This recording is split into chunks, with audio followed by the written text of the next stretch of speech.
నమస్కారం డాక్టర్ ప్రదీప్ జోషి గారు. శ్రీమాత్రి. ఇంట్లో మనకు తెలియకుండానే కొన్నిసార్లు అటు వైఫ్ అండ్ హస్బెండ్ మధ్య కానివ్వండి, లేదు అనుకుంటే పిల్లలకిను పెద్దవాళ్ళకి మధ్య కానివ్వండి, చిన్న చిన్న సమస్యలు చూస్తూ ఉంటాం, లేదా హెల్త్ ఇష్యూస్ చూస్తూ ఉంటాం.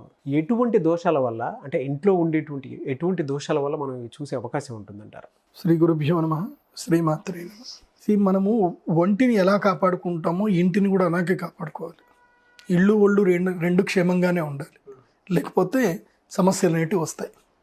ఒంటిని మనం ఎలా కాపాడుకుంటాం? ప్రతిరోజు చక్కగా స్నానం చేస్తాం, చక్కని ఆరోగ్యంగా భోజనం చేస్తాం, ఆరోగ్యకరమైన పదార్థాలు తింటాం, అనారోగ్యకరమైన పనులు చెయ్యము.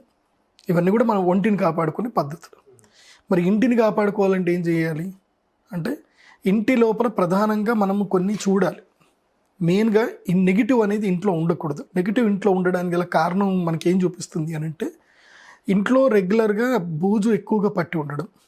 ఇంట్లో బూజు పట్టింది ఉందనుకోండి, అది అనారోగ్యానికి సూచన. అది బికాజ్ ఎక్కడైతే కనుక డస్ట్ ఎక్కువగా ఉందో, బూజు ఎక్కువగా ఉందో, ఆ ఇంట్లో ఏం జరుగుతుంది అని అంటే, మనకు తెలియకుండానే డస్ట్ అనేది ఇంట్లో పేరుకుపోతుంది.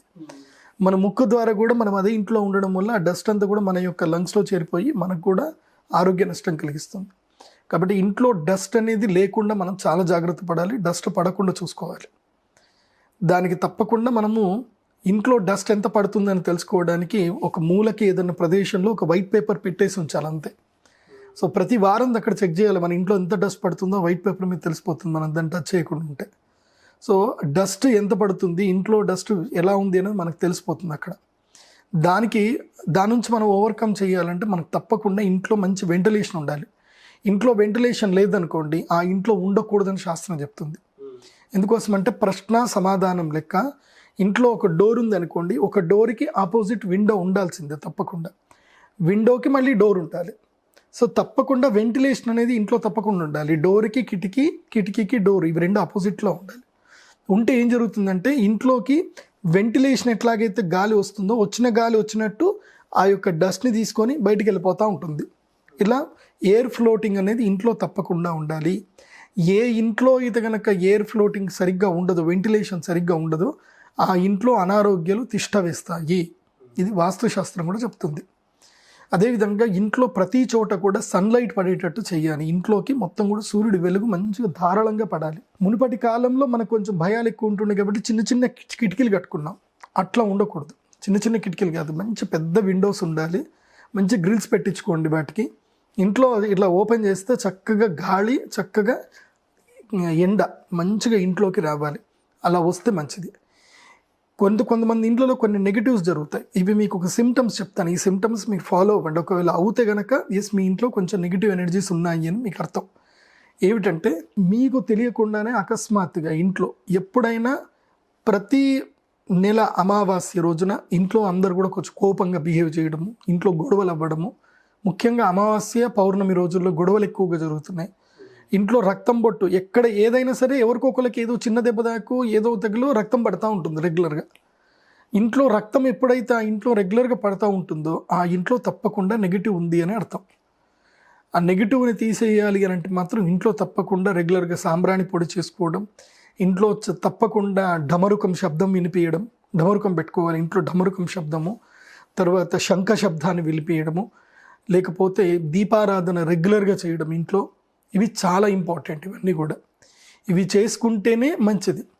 తర్వాత ఇంటికి ఏం చేయాలంటే, ప్రతి అమావాస్య ఏం చేయాలంటే, ఇంట్లో నుంచి అందరూ కూడా బయటకు వచ్చి, అమావాస్య సాయంత్రం 6 గంటల తర్వాత ఏం చేయాలంటే, ఇంట్లో నుంచి అందరూ బయటకు వచ్చేసి ఏం చేయాలంటే, ఇంటికి కొబ్బరికాయ మీద ఒక కర్పూరం వెలిగించి, అది ఇంటికి కానీ షాప్కి కానీ, ఇప్పుడు కొన్ని షాప్స్కి కూడా కొన్ని అసలు బిజినెసే ఉండదు. సో అమావాస్య రోజు ఏం చేయాలి అని అంటే కనుక, కొబ్బరికాయ మీద కర్పూరం వెలిగించి చక్కగా రైట్ సైడ్ ఇలా హారతి తిప్పి, మళ్ళీ లెఫ్ట్ సైడ్ కూడా హారతి తిప్పి, ఇలా లెఫ్ట్ సైడ్ తిప్పుతూ కొబ్బరికాయని పగలగొట్టేసేయాలి కర్పూరం కింద వేసేసి. ఆ తర్వాత ఏం చేయాలి, నిమ్మకాయ ఉంటుంది కదా, నిమ్మకాయని కూడా ముందు కోసి కరెక్ట్గా మధ్యలో గడప దగ్గర కోసి, అటుపక్కన ఇటుపక్కన పెట్టి దాంట్లో పసుపు కుంకుమ వేసి, అక్కడ కూడా ఇంత కర్పూరం వెలిగించాలి నిమ్మకాయల మీద. ఇలా వెలిగించి ఏవైతే కనుక కుంకుమ నీళ్ళు ఉంటాయి కదా, కుంకుమ నీళ్ళు గడపకి వేయాలి. ఇంకా ఇంట్లో కొంచెం విచిత్రమైన సంఘటనలు జరుగుతున్నాయి, ఇంట్లో ఎవరికైనా ఒకళ్ళకి అనారోగ్యంగా ఉంటుంది, దెబ్బలు తాకుతున్నాయి అని అంటే, అమావాస్య రోజు ఏం చేయాలి అని అంటే, ఈ యొక్క కుంకుమ నీళ్ళు ఉంటాయి కదా, కుంకుమ నీళ్ళన్నీ కూడా తీసుకొని ఒక పాత్రలో వేసి కుంకుమ వేసి అందులోపల అమ్మవారి యొక్క మంత్రం చెప్తూ శ్రీమాత్రే నమః శ్రీమాత్రే నమః అని మంత్రం చెప్తూ నీళ్లు పోయాలి కుంకుమ మీద. కుంకుమ మీద నీళ్లు పోసి కుంకుమ మొత్తం కూడా ఇది పారాణి లెక్క తయారవుతుంది, అంటే ఎర్రగా తయారవుతుంది నీళ్ళు. ఆ ఎర్రటి నీళ్ళని ఏం చేయాలి అని అంటే ఇంటి చుట్టూ కూడా ఏం చేయాలంటే ఇలా ధారగా పోసుకుంటూ రావాలి ఇంటి చుట్టూ. మీరు ఏ మంత్రాలు అక్కర్లేదు, శ్రీమాత్రే నమః అమ్మవారి యొక్క మంత్రం, దానికి మించిన గొప్ప మంత్రం ప్రపంచంలో ఏది లేదు. శ్రీమాత్రే నమః అనే మంత్రంతో చక్కగా ఇంటి చుట్టూ ఈ యొక్క కుంకుమ నీళ్లు పోయాలి.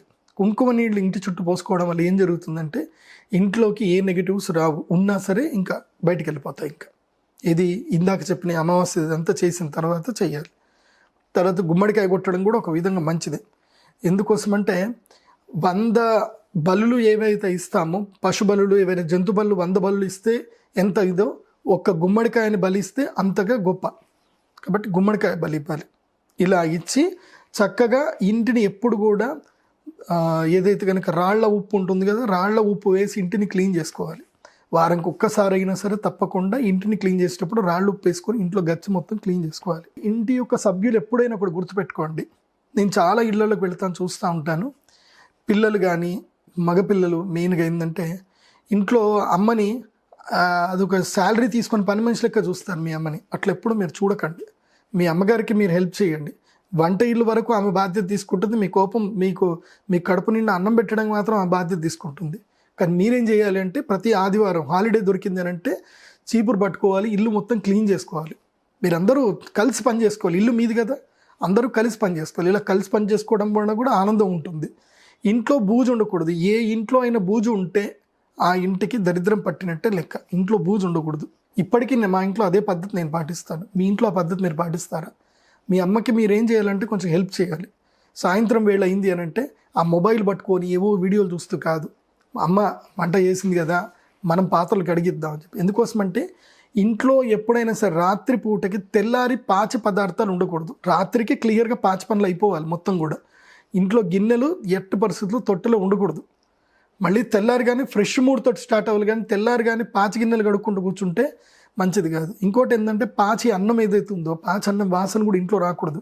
ఇంట్లో అన్నం నీరు గారితే ఇంట్లో శక్తి కూడా నీరు గారుతుంది అంటారు. Smell is most important.